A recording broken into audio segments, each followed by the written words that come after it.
Welcome back to the Power Republic YouTube channel. We recently hit 1,000 subscribers, so thanks to everyone that's subscribed already. But if you haven't, don't forget to hit the subscribe button now, and you'll get notifications of every time our videos drop. Today we're going to be running you through the features and benefits of the Tony Kart 801S Krypton. It's our demo kart here at Power Republic, and we've recently been taking people for some demo runs out of the track. And today we're just going to show you around the kart, so let's get to it. So we've got the latest and the greatest brakes from Tony Kart. This is the self-adjusting brake system, same as the 401S. It's got the new style brake lines, as you can see here. They are a little bit smaller in diameter than the older version on the 401. One of the key features of the 801S and 401S Tony Karts is the one-piece brake caliper. Now these came out 18 months ago on the 401S when it was released, 801S series, and it really is a fantastic piece of equipment. It bleeds easy, the pads interchange easy by just taking out the retaining bolt and the safety bush here, and then the pads, you can just slide them out through the front of the caliper, slide the new ones in, do your bolt up, and you're good to go. Everyone's sort of reporting that they really like the way these brakes communicate. That's thanks to the revised bigger pads, smaller brake lines, and obviously Tony Kart's master cylinder design that is the only one that I know of that pulls straight through. It doesn't have any mechanical action on the master cylinder. Now that sort of gives you that nice linear feel on the brake pedal, and that's one of the key features to the awesome brake system on the Tony Kart 801S.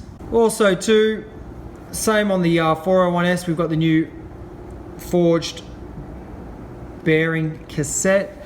It holds the bearings and these slide into the chassis. Now this one here is leveled off substantially on the third bearing. That's to fit the new KF style engines. With the Rotax engine pipe here, there's tons of room. The key variation between the 801S and the 401S is obviously the tube diameter. This is a 32mm tube, and it's great for that bigger driver. We've also got a size 4 seat in this car, which is the biggest of the Tony Kart seats. We've squeezed that one in so all the big drivers here locally can give the kart a try. We run that in what they call the tag restricted heavy class or medium, and also to the tag restricted masters. You can also use it in the open performance and the open performance heavy categories. Tall drivers, drivers above 6 foot, drivers above 85 to 90 kilos, they're going to really make this kart work to its optimum. The smaller drivers, lighter drivers in the 70 kilo range, obviously less than 6 foot tall, you'd probably go with the 401S, which is your 30mm. So the main variation between the two karts is the chassis rail diameter. I'm a 5'11", 70 kilo guy. I'd generally go with the 401S, and guys smaller, junior drivers as well, 401S.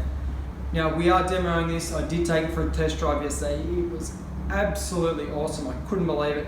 We have the only variation that we had made to the kart from standard. We removed the front bar, which is a stiffening bar. You don't really need that on a new kart because they do turn so well, especially at our local track. The camber and caster is standard Tony Kart, arrow forward on the top and the bottom. We've got all the standard Tony Kart parts, standard hubs. We were at the full width of 1400 for the bigger drivers. For me, I'll probably bring that into 1385. That's where I generally like it on these Dunlop DFM tyres. But really, we have a Junior Max engine on here with the restrictor in it, so it knocks a bit of the power out for the tag restricted class. We run 167 kilos for the Evo Junior Max engine in tag restricted light. That's the category I run in.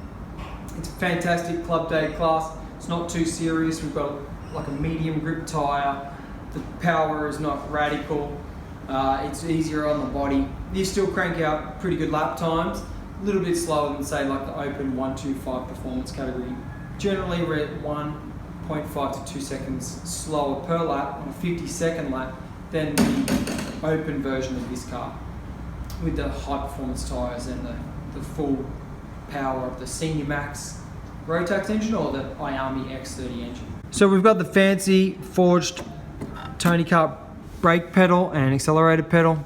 That was new 3 years ago, 3.5 now. So it'll be coming up 4-year anniversary for those. They're excellent, very easy to adjust. We've obviously got the foot stop in. Now some people go, oh, you don't need that. I personally really like it. You can really lock your heels into this zone here, and that way you can splay your feet out and really keep your hips back in the seat. Obviously we've got a 50mm axle. It's just the standard N axle and all magnesium genuine Tony Kart running gear. So there you have it. Tony Kart 801S 32mm kart demonstration model right here at the House of Power. Your friends at Power Republic will be taking this to the track. We're going to probably make a couple more videos of this over the next few months. So don't forget to subscribe so that you can see those videos when they drop. Also too, check us out on Instagram and Facebook at Power Republic or www.powerrepublic.com.au. Grab yourself a t-shirt or hat. See you in the next video. Thanks for watching.